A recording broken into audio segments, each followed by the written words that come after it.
Welcome back into another Husky Talk. We have UConn Athletic Director David Benedict joining us once again. David, thanks for joining us. About a month ago we spoke. How has everything been going? How's the homeschool going? Do you want to kick the kids out of the house at this point? No, hey, Chris, first of all, it's good to see you. Glad you're doing well. Hope everyone out there is hanging in there. I know it's difficult, certainly challenging for all of us in different ways. No, I'm very proud of my two boys. They've handled the transition about as good as they can, and they're keeping busy academically, but they did lose their baseball season at Glastonbury. So feel bad for them because they've worked hard to put themselves in a position to have had a successful junior year. But everybody's being challenged and having things taken away from them. So it's a good learning experience for them. But I'm proud of them thus far. Thanks for asking. Last time we spoke, seniors and other athletes were given eligibility back for next year for spring sports.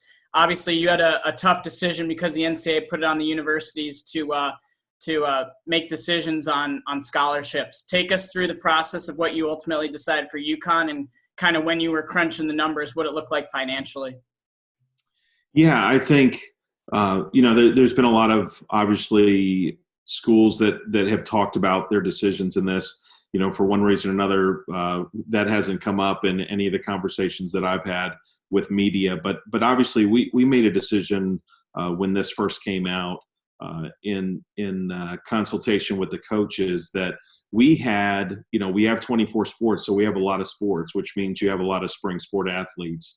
We had about 69 total spring sport athletes that were seniors. Of those 69, approximately 50 of them were on some sort of aid.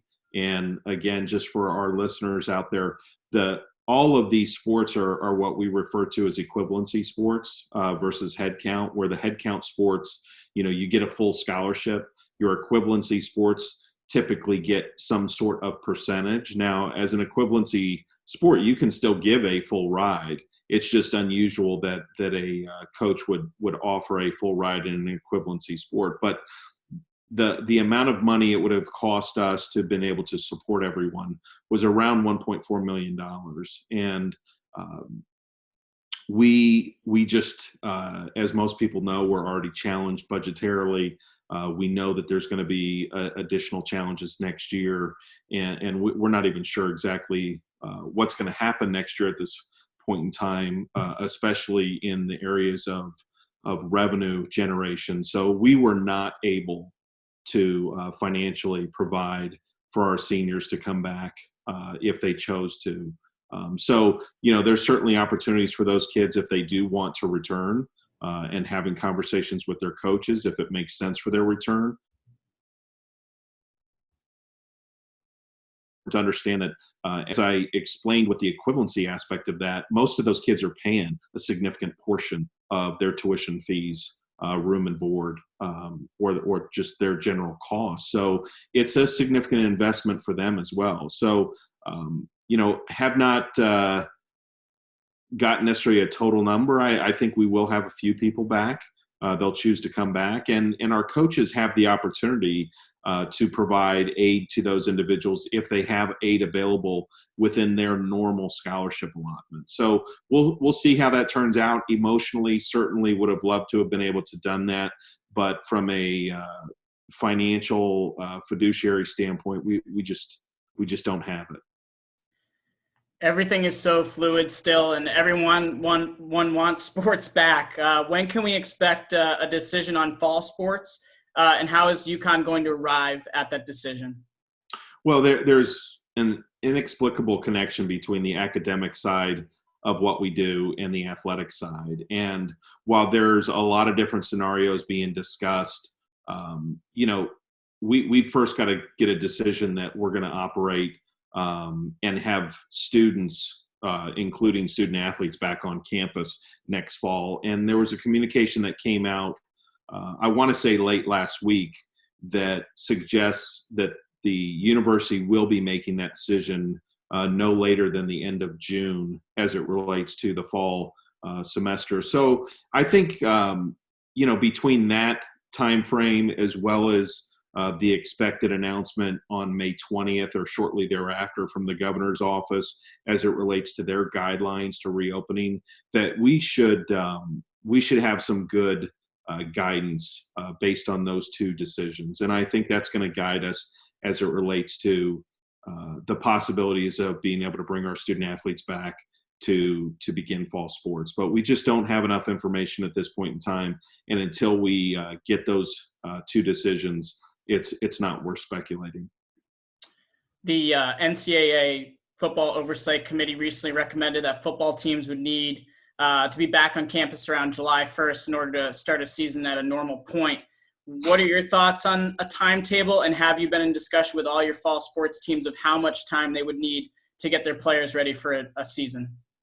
Yeah, we're going through that process with all of our coaches, especially obviously the fall sports, but we need to look at, all sports and what those dates and timelines need to be for a safe return and preseason and preparation to begin their championship season. With respect to football obviously I think is the most challenged just because of the physicality of the sport. Ice hockey, you could argue obviously is a very physical game. So it's not just, being in cardiovascular shape. The toll on the body physically is something that you have to take into consideration. And I think, if you go back 20 years ago, 25 years ago when I was playing, you didn't have most of your student athletes staying in the summers and working out like they did. And fall camps were different. Today, most of your student athletes in football come in and they're ready to go when fall camp rolls around as it relates to being in cardiovascular shape. It's not too often anymore that you're getting kids that are coming in really overweight and put themselves at high risk going into a football camp. We've also changed football camps to where you're really not doing two-a-days anymore. And so the challenge with that is, in a shortened time frame without two-a-days, it's hard to get kids prepared. So you really will need that full month of July to prepare the kids, both from a strength and conditioning standpoint, to be ready for a 4-week grueling football camp, which they are and need to be prepared for a 12-game season. So, in looking at that, if you decide that you need to have your kids on campus July 1, a decision's going to need to be made. You can't necessarily make a decision on June 30th and expect your guys to be back the next day and be moved in and be ready to go. So we're not that far away from needing to start making some of these decisions. The Board of Governors moved towards allowing student-athlete compensation for endorsements and promotion. You've been supportive of this in the past, so what are your thoughts on this, and how do you prepare for this here in the near future? Well, as I've said before, I mean, I agree that there needs to be a modernization of what we refer to and qualify as a student athlete, so to speak, in the 21st century.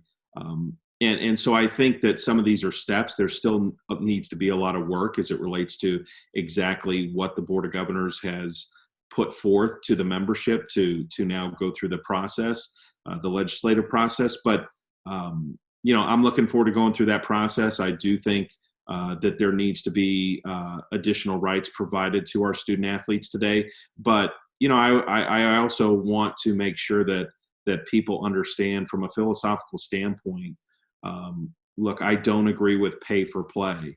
I think there is tremendous value to have the opportunity to be provided an academic scholarship or a scholarship to go to school potentially for free or a lot less money than a lot of regular students are paying, and have the opportunity to compete collegiately. It's an extremely valuable experience in my opinion, and provides a lot in life.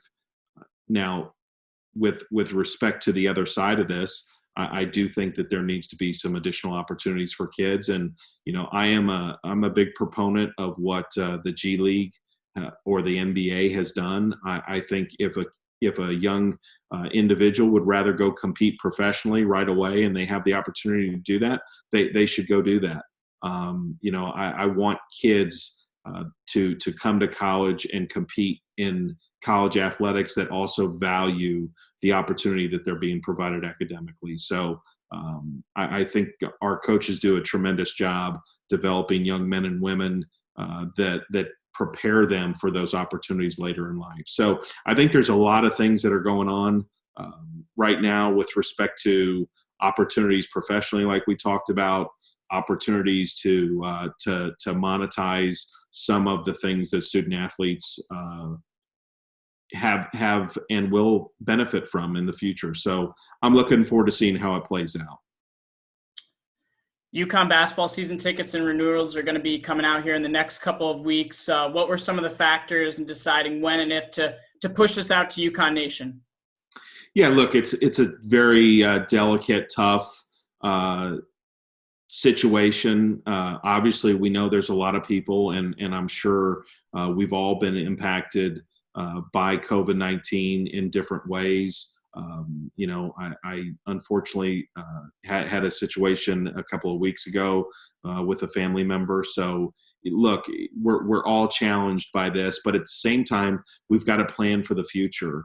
And we did survey our season ticket holders, and not all, but we certainly have a lot of feedback from our season ticket holders that they're ready and wanting to get the information. Obviously, there's still questions that are going to go unanswered for now. And at the end of the day, what everyone needs to understand is, look, we hope certainly that we're going to be playing and competing in all of our sports. And for the ones that we're selling season tickets for, if there's a change and at some point in time we decide we can't play or there's a modification to the schedule, then we are going to do the right thing. We're going to refund. We're going to do whatever we need to do to make sure that our season ticket holders are made whole. So, hopefully that's not what it's going to come to, and hopefully we're going to be able to renew our rivalries that everyone is anticipating in the Big East. But we just don't know where we're at yet. So we're going to get season ticket information out. We're going to make all the deadlines extremely flexible, create a lot of different ways and paths for people to make those payments because we want to make sure that everyone has the opportunity to experience our return to the Big East, regardless of how this has impacted them. David, thanks so much for your time. I'm sure we'll talk again soon once we get closer to making a decision on fall sports and students hopefully heading back to campus. Hey, Chris, what's up? You didn't even recognize or comment about the dual logos in the back. I love it. You got the Big East. The last time you asked me about retro and old logos, so I tried to break something out for the fans just to let them know that we're gonna spice things up a little bit. I love it. Hey, I love it. Have a great Friday evening and a good weekend, and certainly Husky Nation thinking about you. We miss you. We look forward to seeing you again. And hang in there, keep battling, and we're gonna beat this thing. Go Huskies.